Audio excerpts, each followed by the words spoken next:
ഇന്ന് നമ്മൾ സംസാരിക്കുന്നത് അഞ്ച് തെങ്ങ് കോട്ടയെക്കുറിച്ചാണ്. കോട്ടയുടെ വിശേഷങ്ങളെക്കുറിച്ചാണ്. ബ്രിട്ടീഷുകാർ ഇന്ത്യയിൽ നിർമ്മിച്ച ആദ്യ കോട്ട. പല വിദേശ ശക്തികളും ഇന്ത്യയിൽ കച്ചവടം ഉറപ്പിക്കാൻ കോട്ടകൾ നിർമ്മിച്ചിരുന്നു. പോർച്ചുഗീസുകാർ 1503 ഇമാനുവൽ കോട്ട നിർമ്മിച്ചാണ് ഇതിന് തുടക്കം കുറിക്കുന്നത്. ശേഷം 1518 ഇവിടെ കൊല്ലം തങ്കശ്ശേരിയിലും അവർ കോട്ട നിർമ്മിച്ചു. പോർച്ചുഗീസുകാരുടെ കച്ചവടത്തിലെ ആധിപത്യം കുറയ്ക്കാൻ ഡച്ചുകാരുടെ വരവോടെയാണ്. കൊച്ചി കേന്ദ്രമാക്കി രാജകുടുംബത്തെ കൂട്ടുപിടിച്ച് തന്നെ പോർച്ചുഗീസിൻ്റെ കച്ചവട മേൽക്കോയ്മ അവർ അവസാനിപ്പിച്ചു. അങ്ങനെ ഇരിക്കുമ്പോഴാണ് ബ്രിട്ടീഷുകാരുടെ വരവ്.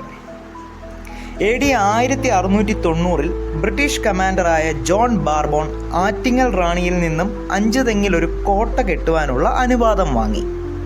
1695 കോട്ടയുടെ നിർമ്മാണം പൂർത്തിയാക്കി. പക്ഷേ കച്ചവടത്തിൽ പ്രാധാന്യമുറപ്പിക്കുക എന്നത് മാത്രമായിരുന്നില്ല അവരുടെ ലക്ഷ്യം. മറ്റൊരു വിദേശ ശക്തിക്കുമില്ലാത്ത ഒരു ലക്ഷ്യം കൂടി ബ്രിട്ടീഷുകാർക്കുണ്ടായിരുന്നു. ഇന്ത്യയുടെ ഭരണം കൈക്കലാക്കുക എന്നതായിരുന്നു അത്. പിന്നീടുള്ള 250 വർഷത്തോളം വരുന്ന ബ്രിട്ടീഷ് കൊളോണിയൽ ചരിത്രം തുടങ്ങുന്നത് ഈ കോട്ടയിൽ നിന്നാണ്, 5 തെങ്ങ് കോട്ടയിൽ നിന്ന്.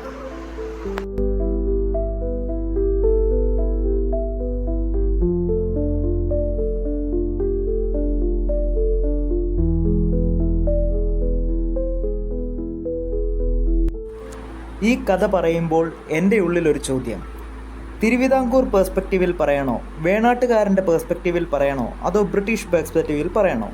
ഒടുവിൽ ഞാൻ തീരുമാനിച്ചു, ഒരു ബ്രിട്ടീഷ് കോട്ട കീഴടക്കിയ കൊല്ലക്കാരൻ്റെ കഥയായി തന്നെ ഇതിരിക്കട്ടെ എന്ന്.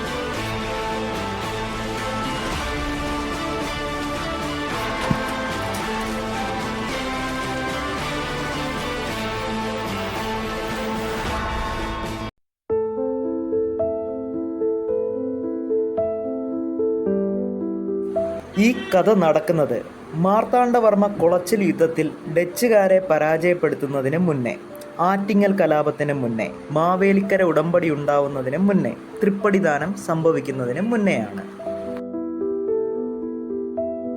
മറ്റു വിദേശ ശക്തികളെ പോലെ കേരളത്തിലെ തീരങ്ങളിൽ ഒരു പെർമനന്റ് പോസ്റ്റ് ബ്രിട്ടീഷുകാർക്കും വേണമായിരുന്നു. എങ്കിലേ ഈസ്റ്റ് ഇന്ത്യ കമ്പനിക്ക് അവരുടെ കച്ചവടം വിപുലീകരിക്കുവാൻ സാധിക്കുകയുള്ളൂ. മറ്റു തീരങ്ങളിൽ ഒന്നും തിരഞ്ഞെടുക്കാതെ ഇങ്ങോട്ട് തന്നെ വരാൻ അവരെ പ്രേരിപ്പിച്ച എന്തോ ഒന്നിൻ്റെ സാന്നിധ്യം ഇവിടെ ഉണ്ടായിരുന്നു.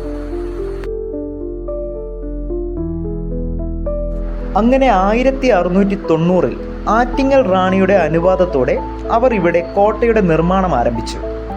പക്ഷെ ചില്ലറ പണിയൊന്നുമല്ല അവർ പെട്ടത്. 1696 റോബർട്ട് കള്ളിഫോർട്ടിൻ്റെ കീഴിലുള്ള ബ്രിട്ടീഷ് കൊള്ളസംഘം തന്നെ ഇവരെ ആക്രമിക്കുകയുണ്ടായി. നിർമ്മാണ വേളയിൽ തന്നെ അന്ന് കേരളത്തിൽ ആധിപത്യമുണ്ടായിരുന്ന ഡച്ച് കമ്പനിക്കാർ റാണിയോട് കാര്യങ്ങൾ പറഞ്ഞു. അങ്ങനെ ആറ്റിങ്ങൽ റാണി ബ്രിട്ടീഷുകാർക്കുള്ള സഹായങ്ങൾ കുറച്ചു. പക്ഷെ കടൽ മാർഗം അവർക്ക് സഹായങ്ങൾ എത്തിക്കൊണ്ടേയിരുന്നു. പിന്നീട് റാണി തന്നെ ബ്രിട്ടീഷുകാർക്കെതിരെ സൈന്യത്തെ അയച്ചു. പക്ഷേ ബ്രിട്ടീഷുകാരെ കീഴ്പ്പെടുത്താൻ അത് പോരായിരുന്നു. 1699 കോട്ടയുടെ നിർമ്മാണം പൂർത്തിയായി. ബ്രിട്ടനിൽ നിന്ന് വരുന്ന കപ്പലുകളുടെ ആദ്യ സിഗ്നലിംഗ് സ്റ്റേഷനായി അങ്ങനെ 5 തെങ്ങ് കോട്ട മാറി. ആകെ 256 സ്ക്വയർ ഫീറ്റിൽ 4 ബാസ്റ്റ്യൻസ്, ഓരോന്നിലുമായി 8 18 പൗണ്ടർ തോക്കുകളും ഉണ്ടാകും. ബാസ്റ്റ്യൻസിന്റെ ഇടയിലെ ഭിത്തികളിൽ 7 8 തോക്കുകളും ഉണ്ടാകും. ഇത് കൂടാതെ 20ഓളം 18 24 പൗണ്ടർ ഗൺസിന്റെ ബാറ്ററിയുമായി 400ഓളം യൂറോപ്യൻ സൈനികർ സർവസജ്ജമായിരുന്നു കോട്ടയിൽ.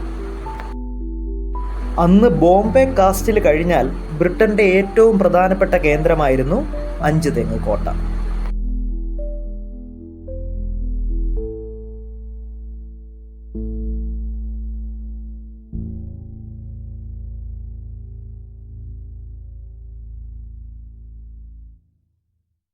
1704 വരെ കോട്ട നിർമ്മിച്ച കമാൻഡർ ബാർബോൺ തന്നെയായിരുന്നു കോട്ടയുടെ ചാർജും.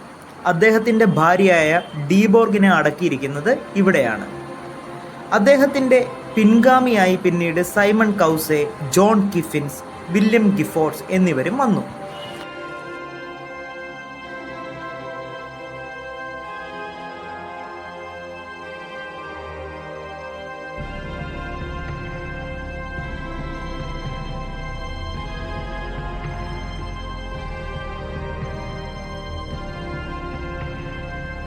കൊല്ലം രാജാവിൻ്റെ കീഴിലുള്ള ജനങ്ങൾ ബ്രിട്ടീഷുകാരുടെ കച്ചവട താൽപ്പര്യങ്ങളിൽ അസ്വസ്ഥരായിരുന്നു. അഞ്ചുതെങ്ങ് കോട്ട കേന്ദ്രീകരിച്ചാണ് ബ്രിട്ടീഷുകാർക്കെതിരെ കേരളത്തിൽ ആദ്യ പ്രക്ഷോഭമുണ്ടായത്.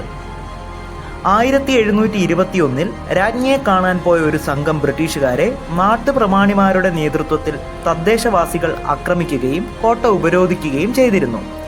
അതാണ് ആറ്റിങ്ങൽ കലാപം എന്നറിയപ്പെടുന്നത്. തലശ്ശേരിയിൽ നിന്നും കൂടുതൽ സൈന്യമെത്തിയാണ് പിന്നീട് കലാപം അമർച്ച ചെയ്തത്.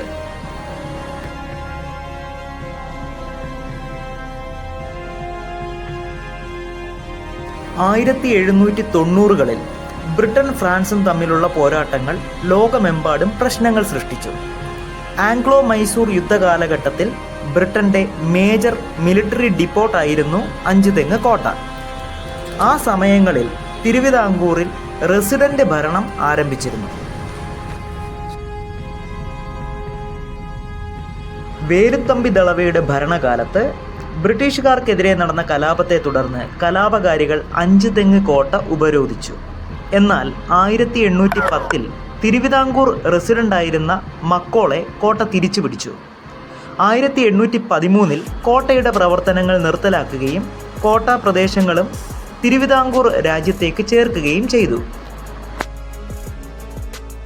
ജോൺ ടാഡി ഡൈൻ എന്ന ഈസ്റ്റ് ഇന്ത്യ കമ്പനിയുടെ അവസാന റെസിഡന്റ് അഞ്ചുതെങ്ങ് കോട്ട വിട്ടു പോകുമ്പോൾ 260 ടൺ ഭാരമുള്ള ഒരു കപ്പൽ നിർമ്മിച്ചിരുന്നു.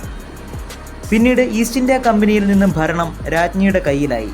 പിന്നെ 1947 സ്വാതന്ത്ര്യം കിട്ടുന്നതുവരെ ബ്രിട്ടീഷ് കൊളോണിയലിസത്തിൻ്റെ ഇരുണ്ട യുഗങ്ങളായിരുന്നു.